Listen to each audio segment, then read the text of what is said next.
I would like to welcome 325D grantees to this webinar on project objective and performance measures for the annual performance report for continuation funding.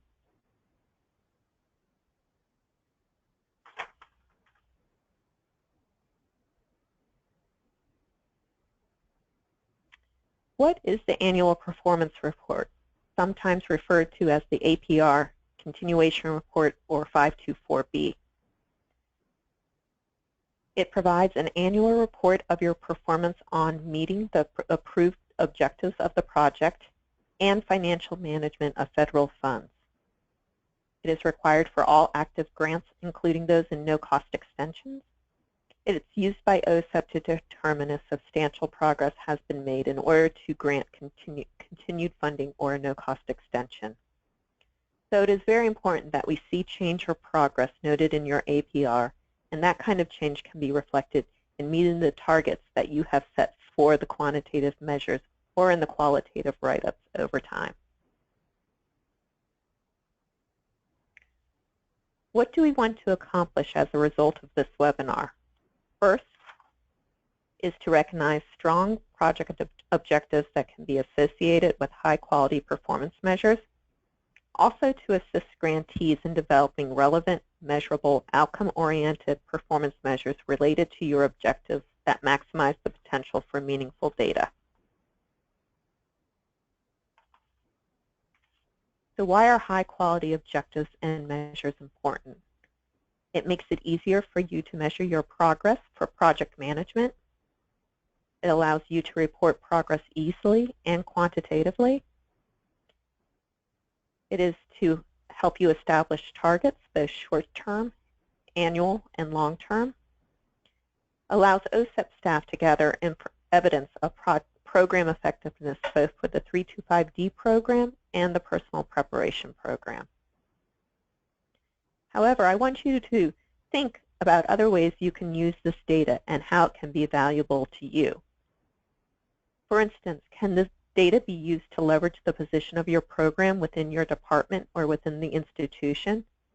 Can it be used to recruit new students or new faculty? Can it be used to inform future research on teaching?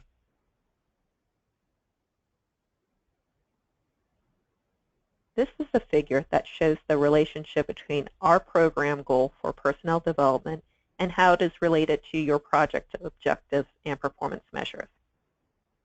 First, I want to remind you of our personnel development program goal.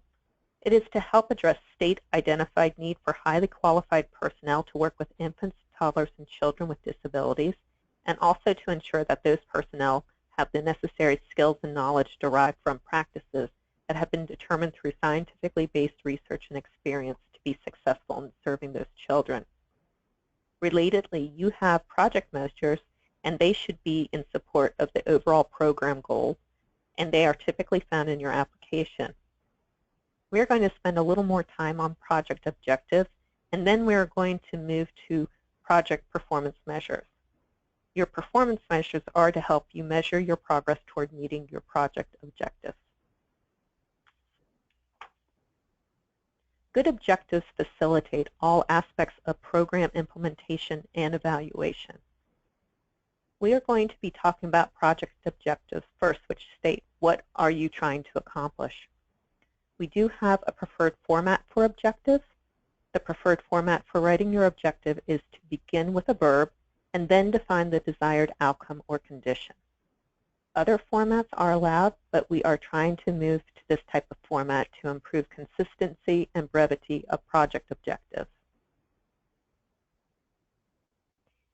Here are some attributes of high-quality project objectives. The first one is relevance. How relevant is the project objective to the overall goal of the program and or the goal of your project? For example, a relevant objective would be ensure that early interventionists have knowledge and skills to implement evidence-based practices. We consider that to be a relevant project objective because it relates very closely to our program goal and that it talks about knowledge and skills and evidence-based practices.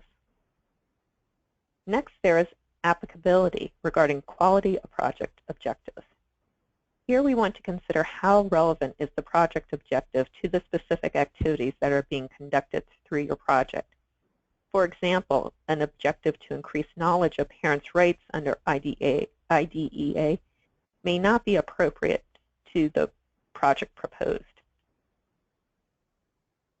How focused is the project objective? Here is an example of an objective that lacks focus and what we would not recommend.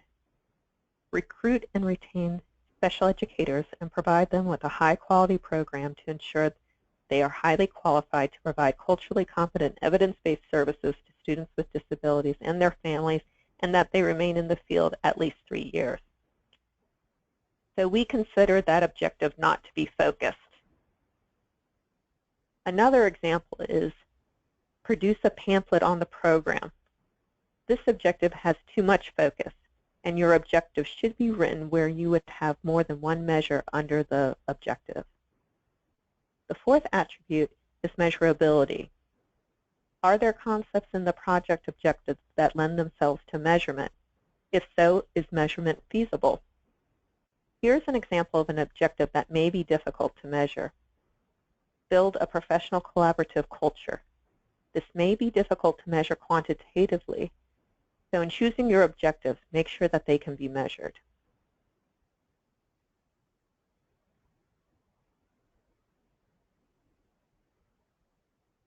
Here we present some examples of what may be appropriate project objectives. The number of project objectives is variable depending on the project, but generally fewer is better. Certainly work with your project officer if you have any concerns about the number of objectives you have, or if there are any specific comments in the reviewer's feedback about your project objectives.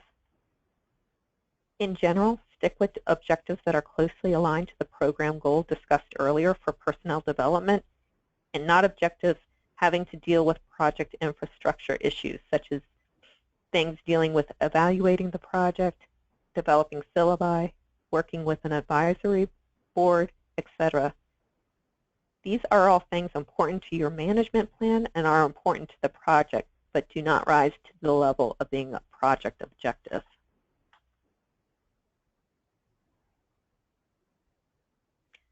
The next section is, how are you measuring your progress in meeting your objectives? Performance measures are measurable indicators used to determine how well objectives are being met. They should indicate how will progress be assessed, how much progress will constitute success, how will it be known if an objective or part of an objective has been achieved. This is a pictorial of how a project objective fits with multiple performance measures, and typically there is more than one measure for an objective. There are two types of performance measures. First, we are going to discuss program measures. Program measures are established by OSEP for the Personnel Development Program. These include measures established for reporting to Congress under the Government Performance and Results Act of 1993. Here is the complete list of our Personnel Development Program measures. I want to note that these program measures need to go under one of your objectives, and there's no set rules for which objectives the measures should go under, other than selecting the objective that the program measure is most aligned to.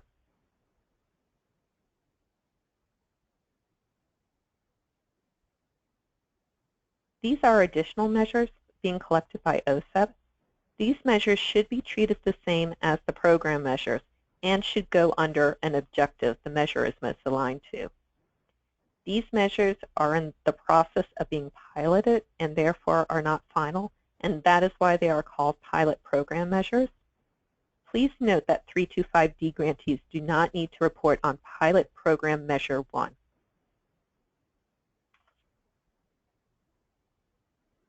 So how should you address OSEP's program measures?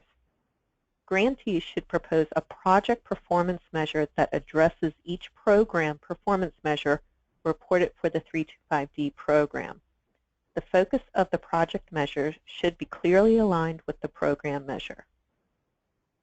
On the APR, the project measure that you choose must come immediately after the program measure, and they should contain similar words, and we will provide some examples next. 325D grantees must develop project measures that align with the 5 program measures and 2 of the pilot program measures.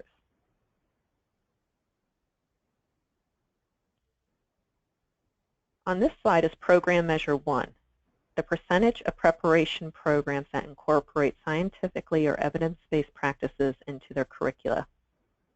A project example is annually one selected course syllabus will achieve a score of 90 or higher on its integration of evidence-based practice as measured by an expert panel using a rubric designed by the project. I want to emphasize that these are just examples, and you can take different approaches. Program Measure 2 is the percentage of scholars completing preparation programs who are knowledgeable and skilled in evidence-based practices for children with disabilities. An example of an aligned project measure is by year 5 of the project, 90% of scholars will demonstrate knowledge and skills in research competencies at an acceptable level or higher using a rubric designed by the project. I want to mention that some of these program measures cannot be reported until the end of your project, so your aligned project measures will also typically not be able to be answered until the final year. We do recognize that this is a limitation in some of the program measures and hope that you will develop other project measures that can be reported annually. Program Measure 3 is the percentage of scholars who exit preparation programs prior to the completion due to poor academic performance. An example of the aligned project measure is, as measured annually, no scholars will have exited the program due to poor academic or field-based experiences. Program Measure 4 is the percentage of scholars completing preparation programs who are working in the areas for which they were prepared upon program completion. An example of a project measure is, by the end of year 5 of the project, 90% of scholars will be working in the area for which they were trained following program completion. The next measure is Program Measure 5, the federal cost per scholar who completed the preparation program.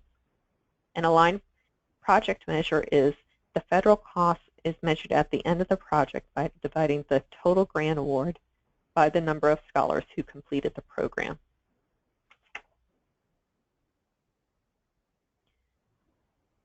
The next is Pilot Program Measure 2, the percentage of scholars who completed the preparation program and are employed in the field of special education for at least 2 years. An aligned project measure example is during scholars' final semester, 100% of scholars will respond that they are employed or seeking a position in the field for which they were trained on a scholar exit survey developed by the project. Finally, the last is Pilot Program Measure 3, the percentage of scholars who completed the preparation program and are rated effective by their employers. An aligned project measure could be administered during scholars' final semesters. Scholars will respond that they feel well prepared or better for their first academic position on a scholar exit survey developed by the project. Next, we are going to be moving to the second type of performance measures, and those are your project measures. These are measures that the grantee establishes to meet their project objectives. Project performance measures can address both the process of working toward an objective and the outcome related to meeting the objective. Ensure a mix of both process and outcome measures. It is important to not focus exclusively on process measures and make sure you include outcome measures as well.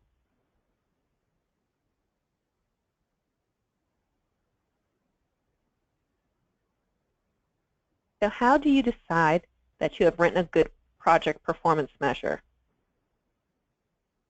These are 4 aspects of a good project performance measure. I would like to add that you should have the slide with you when you write your project performance measures or refine the ones you have already written. it is important that you have these 4 aspects written within each performance measure.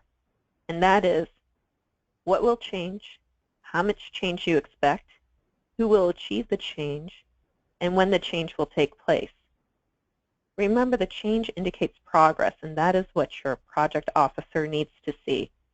So please construct some measures that can be taken annually or that change over time. So now we are going to look at some examples of project performance measures. You will notice in the examples that all 4 aspects of a good performance measure are noted in the example. The first example is a process measure on recruitment. Project staff, who, will implement for, how much, targeted recruitment activities, what, during the first year of the grant, when. The next example is an example of an outcome measure. At the end of year 2, so the when, inquiries about the program, the what, from potential candidates from underrepresented groups, who will increase 20%, how much, from previous recruitment efforts during the first year of the grant. Another example of an outcome and process measure are provided on this slide. On this slide are several other examples of outcome measures. Most project performance measures will require that you create a data collection instrument or protocol if one is not already in place. Please be creative about this. You can use portfolios, videos, direct observations as just some examples. You can also use different data collectors, not just faculty, such as students or LEA staff in the case of internship ratings. Also, I just want to reiterate that these are examples. You don't need to use them, or if you choose to use them, you can revise them as necessary to make them appropriate to your project and your expectations. I briefly wanted to discuss some of the common problems that come up with performance measures. First of all, activities are not performance measures. If your best response to your measure is, yes, we did that, it is likely an activity and not a performance measure. Examples of activities that we have seen include scholars complete required coursework, faculty meet with scholars on a monthly basis, evaluate the project. Once again, those are activities and not performance measures. Another common problem is that the measures need to be measurable. They need to be constructs that can be quantified. For example, maintain meaningful collaborative partnerships, provide mentors to socialize scholars to the program, provide academic support in areas of concern to scholars. These would not be good measures. They are laudable goals, but not easily measurable. So the summary of what's been covered are, projects should have a few clear objectives that explain what the project is doing to support their overall goals. Each objective should have a few specific performance measures to demonstrate how progress toward meeting the objective is being measured.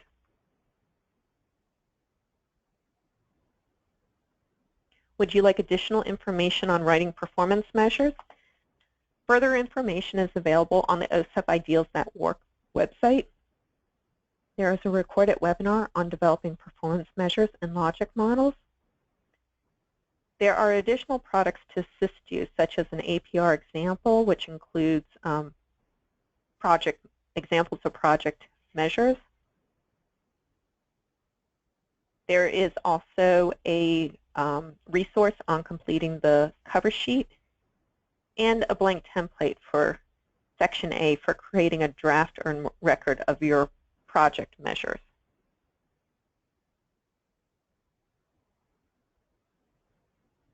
There is a separate recorded webinar on completing the Ed Grant Performance Report, which covers information for completing the forms and the content required in each of the sections. Thank you, and this concludes the webinar. Please contact your project officer if you have any questions.